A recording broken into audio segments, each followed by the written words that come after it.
Makar Sankranti special आज मुझे सहित गोटे पिठार रेसिपी शेयर करी। यही उपाय रे आपण घरे गोटे थर बनातु देखिए घरे समस्त को बहुत पसंद आसीबो। ताहले चलतु स्टार्ट करबा आज पिठार रेसिपी।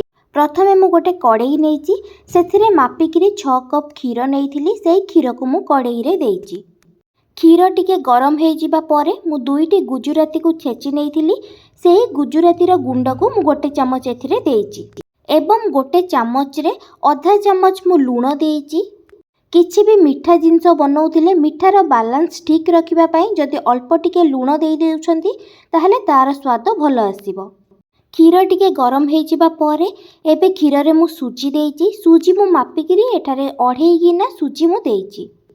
मु एठारे गोटे थर सुजी दे देबा परे 1 ରୁ 2 मिनिट पर्यंत क्षीर सांगरे सुजी को गोळेई नउची जेमिति कि सुजी हमर गोटा गोटा रहिबनी भल से क्षीर रे मिसी जिवो। गोटे थर देई गोळेई नबा परे एबे आउ गोटे गिना सुजी मु देइची।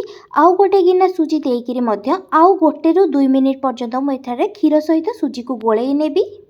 आपण माने वीडियोटी को आरंभ रु शेष पर्यंत देखंतु। जदि वीडियोटी भल लागिबो ताहले लाइक सहित शेयर करि नेबे। आउ जदि मो चैनल रे नुआ थिबे ताहले सब्सक्राइब करि नेबे। सब्सक्राइब करबा सहित पाखरे थिबा छोटो बेल आइकन को क्लिक कर देबे जहा द्वारा मुने जहा भी वीडियो अपलोड करिबी ताहार नोटिफिकेशन आपनको पाखरे पहुंची जिवो। एबे मु आउ गोटे गिना सुजी देइची। सुजी देइकरी आउ 1 ରୁ 2 मिनिट पर्यंत भल से गोळेई नउची एवं आपण देखि भी पारिबे सुजी एबे केमती क्षीर रे भल से मिसी जाइची बिल्कुल भी गोटा गोटा हेई रहिनी। मु एठारे गोटा थर रे सुजी सब पकेई देइनी। गोटा थर रे पकेई थिले गोटा गोटा हेई सुजी रहि जाइतांता सेथिपे गोटे थर भल से मिसेई सारिबा परे आउ गोटे गिना सुजी देइथिली। सुजी भल से क्षीर रे मिसी जिबा परे एबे मु गोटे गिना अटा देइची।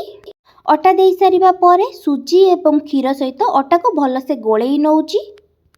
मु एठारे सुजी 2.5 गिना रे अटा को 2 गिना देइची। प्रथमे जेमिति सुजी देबा परे भल से गोळेई नउथिली सेही परि भाबरे मु अटा मध्ये 2 गिना देबी। गोटे गिना भल से गोळेई नबा परे आउ गोटे गिना अटा देबी जहा द्वारा हमर जंताळटा परफेक्टली भल से हेई परिबो। गोटे थर अटा को गोळेई नबा परे आउ गोटे गिना अटा देइची। अटा को देइकिरी भल से गोळेई नउची। एही जंताळटा जेतिकी भल से हेबो जेतिकी परफेक्टली जंताळटा हबा सेतिकी भल पिठा मध्ये हबो एवं पिठार टेस्ट मध्ये सेतिकी भल आसीबो। एबे सेही जंताळ को भल से ड्राई करि नबा पर्यंत मु एबे गोळेई नेइची। एबे मोर पिठा पाई बनिथिबा एही जंताळ भल से हेई गलानी। एबे गैस को बंद करी कढ़ाई को काढी नेबी। मु कढ़ाई को काढी नबा परे एबे एही जंताळ को गोटे प्लेट रे काढी के रखि नेबी एवं किछि टाइम पाई ठंडा हबा पाई छाडी देबी। आपण माने घरे को प्रोसेस रे पिठा बनाती एवं जदि एही उपाय रे पिठा बनाउथिबे ताहाले मते कमेंट सेक्शन रे निश्चय जणैबे। एबे कढ़ाई रु सबतक जंताळ को गोटे प्लेट रे काढी किरी मु रखि नेइची एवं किछि टाइम पाई ठंडा हबा पाई मु छाडी किरी पिठा पाई एबे सीरा तैयारी करिबा स्टार्ट करिबी। सीरा बनेबा पाई प्रथमे मु गोटे ससपेन नेइची। ससपेन रे पानी 6 गिना मु एठारे नेइची। एबे सेही पानी को मु ससपेन रे देई देइची। सेथिरे मु 3 गिना चीनी देइची। 6 गिना पानी रे 3 गिना मु एठारे चीनी देइची। चीनी देई सारी गैस को मीडियम रु हाई फ्लेम रे गैस को रखी 10 ରୁ 15 मिनिट पर्यंत छाड़ी देइची सीरा बनेबा पाई। मझिरे मझिरे गोळेई भी नउथिबे। आउ जदि चाहिबे सीरा बनेबा टाइम रे सीरा रे चाहिले 1 ରୁ 2टी गुजुराती मध्ये देई परिबे। प्रथमे मु जेतेबेले जंताळ बनेउथिली सेही जंताळ रे ऑलरेडी गुजुराती रो गुंड मु देइथिली सेथिबे मु एथिरे सीरा रे देइनी। जदि आपण चाहिबे देई परिबे।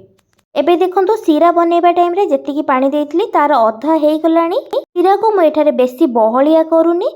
एबे गैस बंद करी सीरा को काढी के रखि नेइची। एबे हमर जंताळ मध्ये ठंडा हे जाइची।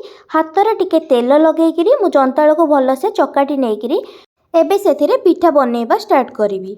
मने रखिबे जेतेबेले जंताळ को चकाटुथिबे सेतेबेले हातरे तेल हो किंबा पानी हो टिके लगेइकिरी जंताळ को चकटिबे नहले हातरे लागि जिवो। एबे सेही जंताळ रु अल्प किछि एही हिसाब रे हातरे आनी प्रथमे मु गोल करी नउची। गोल करी नबा परे ता परे मु ताको पिठार शेप दउची। आपण जो हिसाब रे आपण हिसाब रे जेमिति चाहिबे सेमिति सेही हिसाब रे शेप देई परिबे पिठार। हेले मु एही हिसाब रे गोल गोल करी ताको हातरे साइज करी नौची। आपण चाहिए बेलणारे ताकू बेलिकिरी मध्य छोट छोट ग्लास द्वारा ताकू छोट छोट गोल गोल करिकिरी मध्य रखी परिवे। एबे देखंतु पिठा गुड़ा मु सब बनै नेइची। एबे गोटे कड़ाई गरम करी सेथिरे तेल देइची। मने रखिबे एई तेल देबा परे तेलटा बेसी बहुत बेसी गरम हबनी। तेल अल्प एवं हल्का गरम हेइथिबो सेई टाइम रे कड़ाई रे पिठा देबे। जदि तेल बेसी गरम हेइजिबो सेई टाइम रे पिठा दबा द्वारा पिठा भांगी जिबार संभावना थाए। सेथिबे तेल टिके कम गरम थिबो सेई टाइम रे पिठा देबे एवं गैस को स्लो रु मीडियम फ्लेम रे रखिकिरी पिठा को मझिरे मझिरे प्रति 2 रु 3 मिनिट रे एपट सेपट करि नेबे। जेते बेल जाए पिठार कलर चेंज न हो जाइए, पिठार कलर पूरा गोल्डन कलर न हो जाइए से पर्यंत प्रति 2 रु 3 मिनिट पर्यंत पिठा को एपट सेपट करी ओल्टेई नौथिबे। मने रखिबे एई टाइम रे गैस को बिल्कुल भी हाई फ्लेम रे रखिबेनी, नहले पिठार ऊपर कलर खाली आसी जिवो हेले भितरटा भल से हेई नथिबो। सेथिपई गैस को स्लो रु मीडियम फ्लेम रे रखी पिठा को छाणिबे। एबे देखंतु पिठा हमर हेई गलानी। पिठार कलर केते सुंदर आसी जाइछि। एबे पिठा को मो छाणी नौची, सेतिरो भल से तेल सब को बाहर करी नौची। एबे पिठा को छाणी नबा परे बनेकी रखिथिबा सीरा जोटा मो बनै नेइथिली सेई सीरा रे पिठा को मो देई देइछि। सीरा रे पिठा को देइकिरी चामच द्वारा पिठा को गोळेई नौची, जहा द्वारा सीरा रे भल से पिठाटा भेदी जिवो। सीरा रे पिठा को देई सारिबा परे आरो साइड रे आउ किछि पिठा मो कड़ाई रे देई देइछि छाणीबा पई एवं आरो साइड रे सीरा रे देइथिबा पिठा को आउ थरे लेखा ओल्टेई नौची। प्रति 2 रु 3 मिनिट रे गोटे थर लेखा पिठा को ओल्टेई नेबे सीरा रे, जहा द्वारा सीराटा पिठारे जते भल से भेदी पारिबो तार टेस्ट सेतिकी भल आसीबो। एबे आरो साइड रे जो पिठा देइथिले छाणीबा पई तार कलर मध्य भल आसी गलानी, पिठा मध्य हेई गलानी। सेई पिठा सब को मो छाणी नेबी। छाणी नै सेतिरो तेल प्रथमे भल से बाहरी जिबा परे एबे सेई छाणीबा पिठा को सीरा रे नेइकिरी एई पिठा तक मध्य मु देई देबी।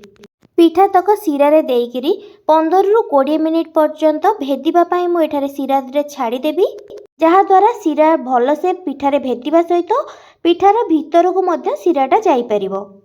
एवं मझिरे मझिरे प्रति 2 मिनिट रे भल से गोळेई नौथिबी। पिठा को एपट सेपट करिकिरी गोळेई नेबी। 15 रु 20 मिनिट हेबा परे सीरा रु पिठा तक छाणीकिरी आउ गोटे प्लेट रे काढिकिरी मु रखि नौची। आपण माने मध्य एई प्रोसेस रे बनांतु, देखिबे निश्चय भल लागिबो। देखंतु पिठार कलर केते सुंदर आसीची। जेतिकी सुंदर आसीची सेतिकी खाइबा पई मध्य पिठार टेस्ट सेतिकी भल थाए। आशा करूची कि वीडियोटी आपनको भल लागिथिबो। जदि वीडियोटी भल लागिथिबो ताहले लाइक सहित शेयर करि नेबे। आउ जदि मो चैनल रे नुआ थिबे ताहले सब्सक्राइब करि नेबे। सब्सक्राइब करिबा सहित पाखरे थिबा छोट बेल आइकन को क्लिक करि देबे, जहा द्वारा मु नेक्स्ट जहा भी वीडियो अपलोड करिवि ताहार नोटिफिकेशन आपन पाखरे पहुंची परिबो। रहुची नमस्कार।